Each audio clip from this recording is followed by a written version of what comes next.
Hello friends, नमस्कार। आप सभी का स्वागत है आपके अपने channel Yashvi tips and tricks में।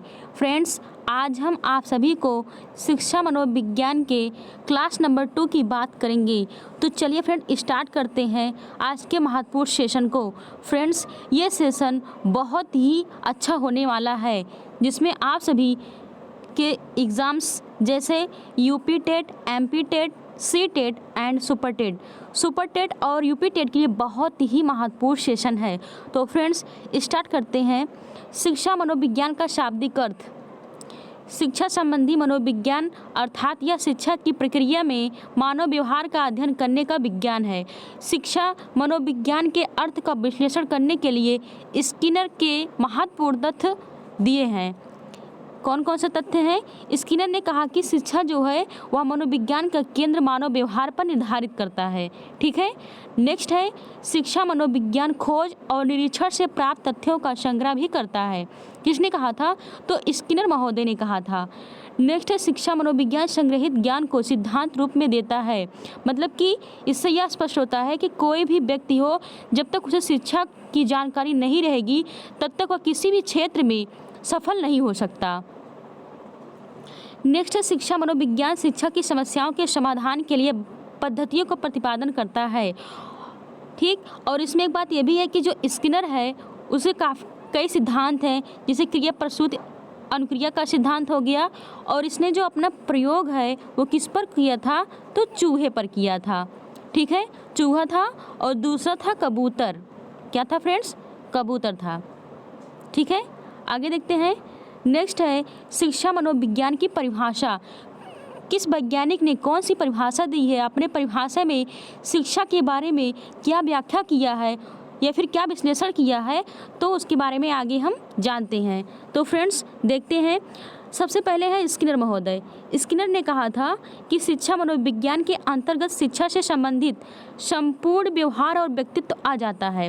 ठीक है, यानी जो व्यवहार और व्यक्तित्व है ये दोनों जो है किस में आ जाता है? तो शिक्षा में आ जाता है। ठीक है। नेक्स्ट है क्रो ने कहा कि शिक्षा मनोविज्ञान व्यक्ति के जन्म से वृद्धावस्था तक सिखाने के अनुभवों का वर्णन और उनका व्याख्या करता है। ठीक है। नेक्स्ट है कॉल सैनिक ने क्या कहा था कि शिक्षा मनोविज्ञान मनोविज्ञान के सिद्धांतों और अनुसंधान का शिक्षा में प्रयोग ही क्या है? शिक्षा मनोविज्ञान है। और किस वैज्ञानिक ने कहा था? तो ये कॉल सैनिक ने कहा था। ओके फ्रेंड्स, नेक्स्ट देखते हैं। स्टीफन ने क्या कहा था कि शिक्षा मनोविज्ञान शैक्षणिक विकास का क्रमिक अध्ययन है। यानी जो शिक्षा मनोविज्ञान है वह शिक्षण पद्धति के क्रम का अध्ययन करता है। तो इसको किसने कहा था? इसको स्टीफन महोदय ने कहा था। नेक्स्ट है शॉरे व टेलफोर्ड। इन्होंने क्या कहा? इन्होंने कहा कि शिक्षा मनोविज्ञान का मुख्य संबंध सीखने से है। यह मनोवैज्ञानिक का वह अंग है जो शिक्षा के मनोवैज्ञानिक पहलुओं की वैज्ञानिक खोज से विशेष रूप से संबंधित है। आगे देखते हैं। जैसे शिक्षा मनोविज्ञान शैक्षिक परिस्थितियों में मानव व्यवहार का अध्ययन करता है। नेक्स्ट है, शिक्षा मनोविज्ञान शिक्षण अधिगम की प्रक्रिया को अधिक सरल व सुगम बनाता है। नेक्स्ट है, शिक्षा मनोविज्ञान की प्रकृति वैज्ञानिक है क्योंकि इसके अध्ययन में वैज्ञानिक विधियों का प्रयोग होता है। किसका प्रयोग होता है? वैज्ञानिक विधियों का प्रयोग होता है। नेक्स्ट है, शिक्षा मनोविज्ञान में मनोविज्ञान के सिद्धांतों और विधियों का प्रयोग होता है।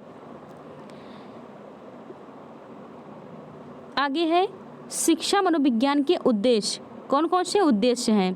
तो स्किनर के द्वारा बताया गया है 2 उद्देश्य हैं। कौन कौन से? सामान्य उद्देश्य और नेक्स्ट है विशिष्ट उद्देश्य। तो सामान्य उद्देश्य में स्किनर ने क्या कहा? पहला है सिद्धांतों की खोज तथा तथ्यों का संग्रह करना। दूसरा है बालक के व्यक्तित्व का विकास करना। नेक्स्ट है शिक्षण कार्य में सहायता देना, शिक्षण विधि में सुधार करना। और लास्ट है शिक्षा के उद्देश्य और लक्ष्यों की पूर्ति करना। ये सभी जो उद्देश्य हैं, इन सभी उद्देश्यों को स्किनर महोदय ने सामान्य उद्देश्य में रखा। नेक्स्ट है विशिष्ट उद्देश्य, बालकों के प्रति निष्पक्ष व सहानुभूति दृष्टिकोण, शिक्षा के स्तरों व उद्देश्यों को निश्चित करना। नेक्स्ट है शिक्षण परिणाम जानने में सहायता प्राप्त करना। नेक्स्ट है छात्र व्यवहार को समझने में सहायता देना। और लास्ट है शिक्षण समस्या के समाधान हेतु सिद्धांतों का ज्ञान। किसने कहा था?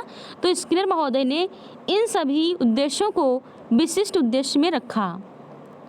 फ्रेंड्स, आगे देखते हैं शिक्षा मनोविज्ञान का क्षेत्र।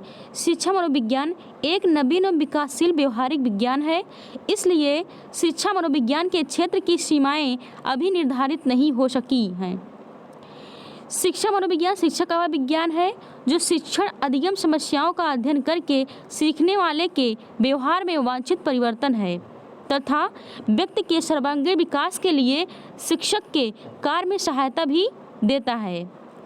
इस दृष्टिकोण को ध्यान में रखते हुए शिक्षा मनोविज्ञान के क्षेत्र में निम्नलिखित अध्ययन सामग्री को सम्मिलित किया गया है। जैसे बालक की विशेष योग्यताओं का अध्ययन करना। नेक्स्ट है बालक के वंशानुक्रम और वातावरण का अध्ययन करना। बालक के विकास की अवस्थाओं का अध्ययन करना। बालक की रुचि व अरुचि का अध्ययन करना। बालक को किस विषय में रुचि है, किस विषय में रुचि नहीं है, उसके आधार पर अर्थात पूर्व ज्ञान के आधार पर बालकों को शिक्षा मनोविज्ञान के बारे में जानकारी देना। बालक की मूल प्रवृत्तियों का अध्ययन करना। बालक के सर्वांगीण विकास का अध्ययन करना। नेक्स्ट है अपराधी, असामान्य और मंद बुद्धि बालकों का अध्ययन करना। शिक्षण विधियों के उपयोग संबंधी अध्ययन करना। शिक्षा के उद्देश्य व उनको प्राप्त करने के तरीकों का अध्ययन करना। और नेक्स्ट है अनुशासन संबंधी समस्याओं का अध्ययन करना। पाठ्यक्रम निर्माण से संबंधित अध्ययन, शिक्षा की समस्याओं का अध्ययन और नेक्स्ट है सीखने की क्रियाओं का अध्ययन करना। ठीक है, आगे देखते हैं शिक्षण का मुख्य केंद्र क्या है। ये क्वेश्चन सीटेट, यूपी टेट में कई बार पूछा गया है। ये वाली लाइन, शिक्षण का मुख्य केंद्र क्या है? बालक है। बालक की रुचि जो है शारीरिक क्षमता, बौद्धिक क्षमता, व्यक्तित्व, ये सब क्या है? बालक से ही संबंधित है। इसमें स्किनर ने अपना मत रखा कि शिक्षा मनोविज्ञान अध्यापकों की तैयारी की आधारशिला है। अतः शिक्षक के लिए शिक्षा मनोविज्ञान की निम्नलिखित उपयोगिताएं हैं। जैसे कौन कौन सी उपयोगिता है? तो वह है स्वयं की योग्यता का ज्ञान एवं तैयारी, यानी एक शिक्षक के अंदर कौन कौन से गुण होने चाहिए। जैसे स्वयं की योग्यता व ज्ञान एवं तैयारी, मतलब वह इसके काबिल है या नहीं है, बच्चों के काबिल है या नहीं है, ये सारे गुण जो है वो एक शिक्षक में होना जरूरी है। नेक्स्ट है बाल विकास की अवस्थाओं का ज्ञान। नेक्स्ट है बाल स्वभाव व व्यवहार का ज्ञान, बालकों की क्षमता व रुचि का ज्ञान और लास्ट है बालकों की आवश्यकताओं का ज्ञान। आगे देखते हैं बालकों के चरित्र निर्माण में सहायक, बालकों की व्यक्तित्व विभिन्नता का ज्ञान, बालकों के सर्वांगीण विकास में सहायक, बालकों की मूल प्रवृत्तियों का ज्ञान। और मूल प्रवृत्तियों को किसने दिया है? तो मैकडूगल ने दिया है। किसने दिया है फ्रेंड्स? मैकडूगल ने दिया है। और कितनी मूल प्रवृत्तियां हैं? तो 14 मूल प्रवृत्तियां हैं और संवेग कितने हैं? वो भी 14 हैं। ठीक है फ्रेंड्स, आगे देखते हैं कक्षा की समस्याओं का समाधान। अनुशासन में सहायक, उपयोगी पाठ्यक्रम के निर्माण में सहायक। नेक्स्ट है यथोचित शिक्षण विधियों के प्रयोग का ज्ञान और लास्ट है मूल्यांकन की नई विधियों का प्रयोग। कैसे कैसे मूल्यांकन करना है, इन सभी के बारे में बालकों को बताना है। फ्रेंड्स,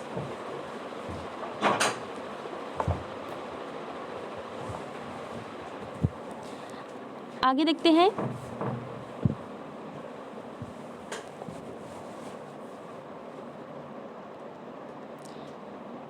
नेक्स्ट है इस प्रकार मनोविज्ञान का ज्ञान ही शिक्षा की सफलता का रहस्य है।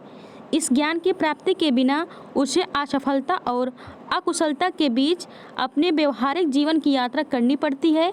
इसलिए शिक्षक अपने कर्तव्यों और दायित्वों का पालन करने में हर समय मनोविज्ञान से सहायता और मार्गदर्शन प्राप्त करता है। आगे देखते हैं।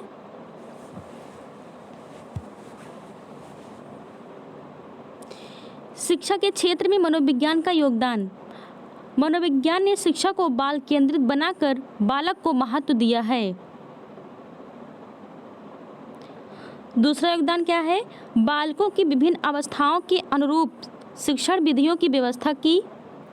बालकों की रुचियों व मूल प्रवृत्तियों को शिक्षा का आधार बनाया। बालकों की व्यक्तित्व विभिन्नताओं के अनुसार शिक्षा की व्यवस्था की।